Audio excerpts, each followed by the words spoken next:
Y si describimos la migraña, este es el clásico cuadro que está en los libros americanos, podemos dividirla en estas etapas, por llamarlo de alguna manera. Hay una etapa de pródromo que no es el aura, eso hay que aclararlo.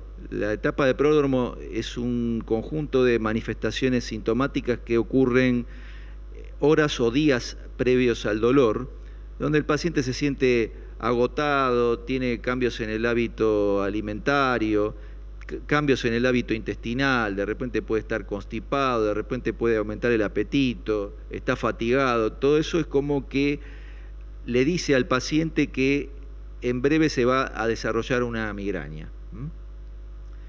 El aura, como dijimos recién, es un fenómeno de tipo neurológico reversible que se da, por la definición que mencionamos, entre 5 minutos y 1 hora antes del ataque de dolor. Una vez que pasa el fenómeno del aura, sobreviene la cefalea, que por definición tiene que ser de carácter severo, intenso. Es un dolor intenso que discapacita al paciente, que le obliga a estar en la cama. Y esto tiene mucho que ver, cuando ustedes hacen el diagnóstico, es muy importante preguntar. A veces el paciente, también por su educación, no sabe referir si le molesta la luz o le molesta los ruidos, o al contrario, dice que no le molesta para nada. Y uno le pregunta, ¿qué hace cuando le duele la cabeza? Y me acuesto, cierro las ventanas, apago la radio, me pongo a oscuras, me pongo un paño frío en la cabeza. Cuando a uno le dicen eso, ya automáticamente piensa en migraña. Esa es la realidad.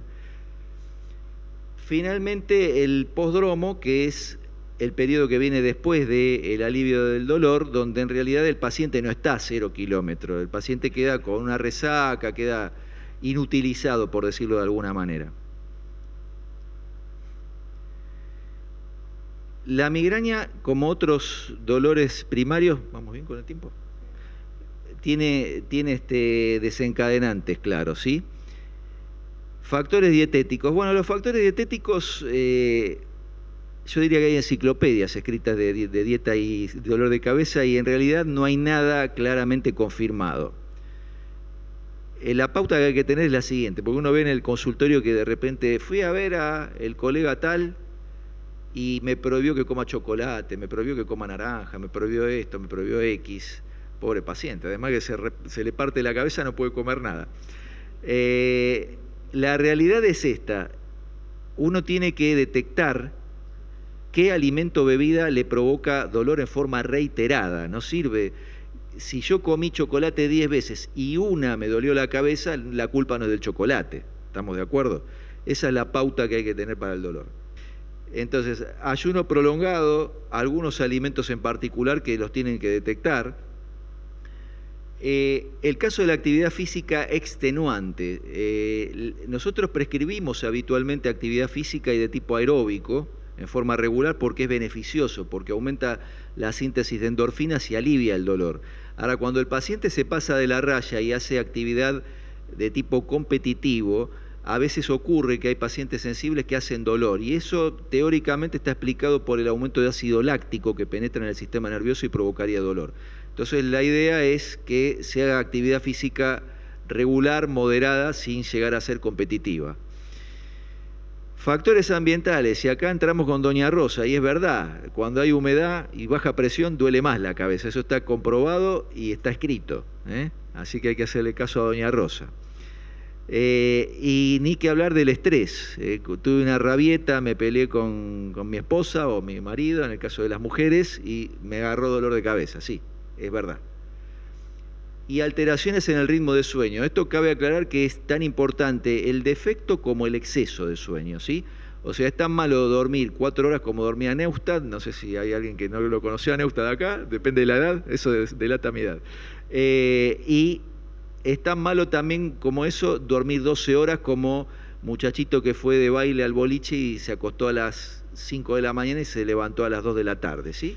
Y fármacos, hay algunos fármacos que gatillan dolor, sobre todo los fármacos que producen vasodilatación, como los viejos nitratos que se usaban para la insuficiencia cardíaca o para el dolor anginoso, ¿no?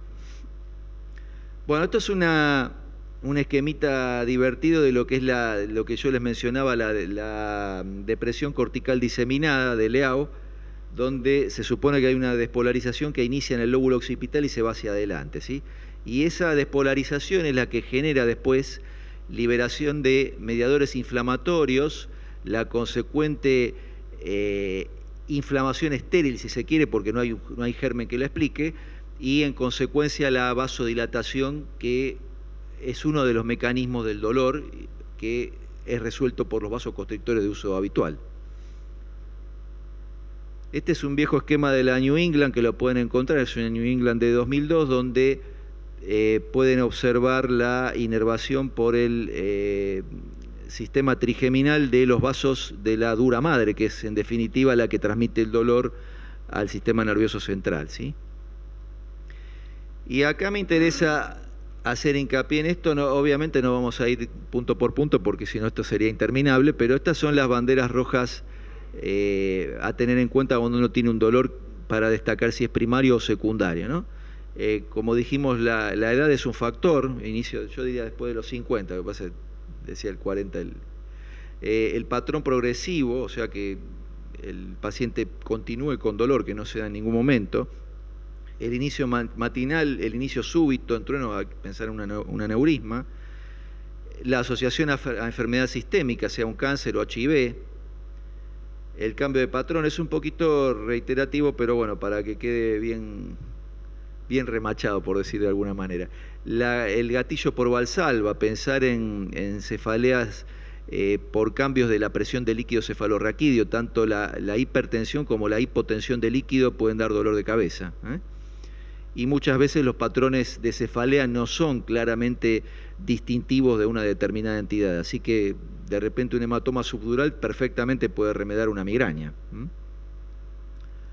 Bueno, ni que hablar si hay fiebre, pérdida de peso, pensar en arteritis temporal, ¿eh? Si el lugar del dolor es siempre el mismo, si es fijo, no es habitual, puede predominar, en la migraña puede predominar un hemicráneo, pero no es habitual que permanentemente sea el mismo hemicráneo, ¿sí? En algún momento rota.